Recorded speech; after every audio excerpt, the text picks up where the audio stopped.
go to a sub from Franciscus Mendes. It's actually a primary. Oh, it's a primary? Okay, go for it. Okay, great. Thank you, Mr. Chair.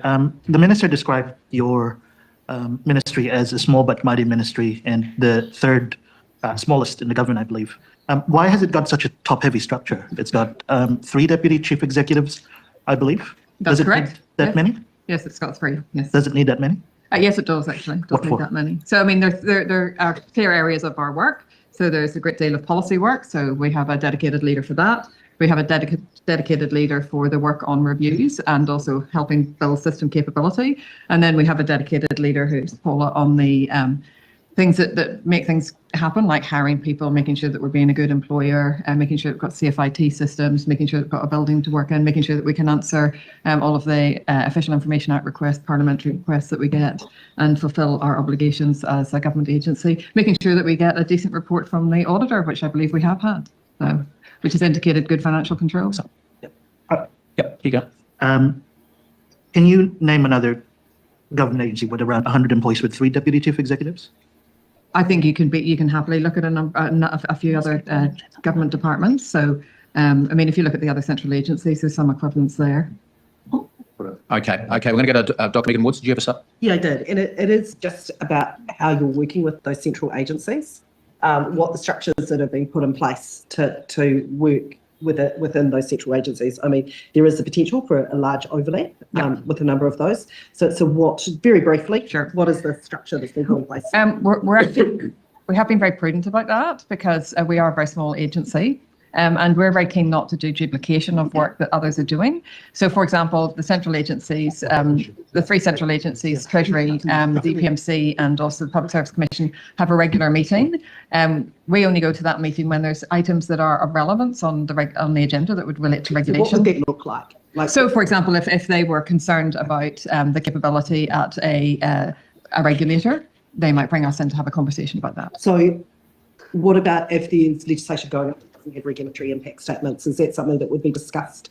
And that isn't something that has been discussed to date with us by the central agencies. Is agencies. that something that your ministry will start looking at? I mean, this parliament has had more legislation without regulatory impact statements since we've had a ministry for regulation. Yeah, so we are working on formal reporting around the regulatory impact statements, and I think you will probably be aware that we had a change to the Cabinet Circular at the start of the year around some of the requirements for agencies, and we will be doing public reporting in the near future on regulatory impact statements. We could just very soon. The public report, that's critical, right? Probably first quarter of the next financial year. Yeah, so we're almost in that. Oh yeah, This coming July. Okay, July onwards. Yeah. I'm going to go to this side of the table for a primary from Ryan Hamilton.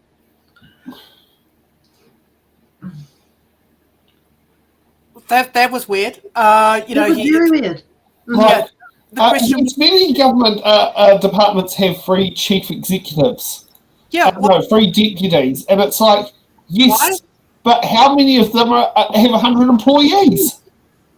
Yeah, why do you need a top-heavy structure? What for? I mean, that was the question. Yeah, you probably only need 1. roles. Yeah, and she basically responded that we need dedicated leaders for review, making sure that they're a good employer, making sure that they do audits, making sure that... But it's like, do you really need 3? Right. Do you need 3 to do that? And then, you know, when the follow-up question came through, can you provide a comparative agency? Her answer was just basically, no, just look at other agencies, bro. We haven't done that work. Yeah, I haven't bothered to look into it, but you can. Now, I know a school that has 100, it's about 120 students. But let's sit there and put this into context. Okay. Now, the principal, Sarah Scott, guess how many deputy principals she has? 1? Yes, she has 1. Wow. So, you know, it doesn't sit there and stay on there and actually like sitting there looking at I don't know. I swear she had more staff than what's on the website. But then I probably also had the kindergarten staff that used to also mix in with it. But yeah, she's effectively like sit and take it. Scylla don't have 3 principals to sit there and manage 3 deputies to help manage 120 students. She sits down there and has 1 who actually actively teaches in the classroom. Yeah. My college had, you know, mid-range hundreds I believe, of students, we had a principal, a deputy principal, and an assistant principal for when the deputy wasn't available. Like, Yeah, it's the same with Paraparaumu College. But the thrust of the thrust of that question was actually about trying to highlight the bloat of a ministry that's where the minister in charge is constantly going on about productivity and efficiency. Well, I'm looking at Newtown School. Now, Newtown School is about 4 times the number of students to 3 to 4 times the number to what Whero Bay does. And they have just 1 deputy and 1 assistant. They don't even have 2 assistants. You know, and actually, interestingly, at Newtown, they have they're a female only, like all the leadership is female. But whereabouts in the answer to that question was there a good explanation as to why the ministry is so top heavy? Well, apparently one of them needs to be the HR department. I mean, since when did the when did deputy chief executive be HR? Were you convinced by Neva, is what I'm saying? Yeah. no. Yeah. That's what I said. There was no good answer. She literally just said, she pretty much just said, just go have a look at other agencies, bro. Do the comparative work yourself. Well, we've just looked at 2 primary schools.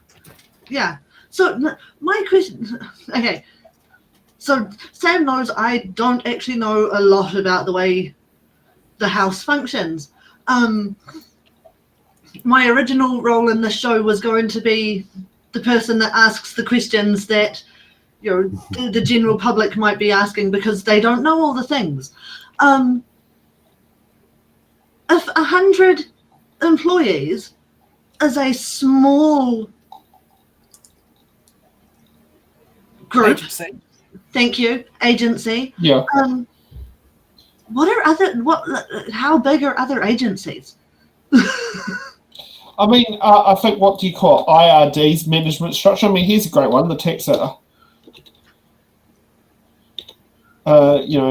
like things like IRD and the Reserve Bank, and they're not controlled by the government, I know. But understandably, they would have hundreds, possibly verging on thousands of staff.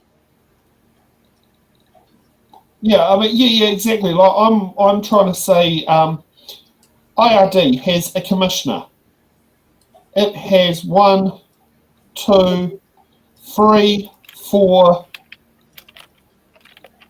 I'd say 4 deputies plus a chief tax consul attached to it. So effectively, the IRD has 5 staff members. Now, the IRD is the tax department. And we only have 5. Yeah, I mean, I'm looking at employees. That's got about over 6,000 employees, right? I need to look at their business. I need to look at the structure, but I'm pretty sure that they're not top heavy as this independent government agency. Yeah. Well, Most places are bottom heavy in low paid areas. yeah. The opposite of this ministry. Yeah. Yeah, exactly.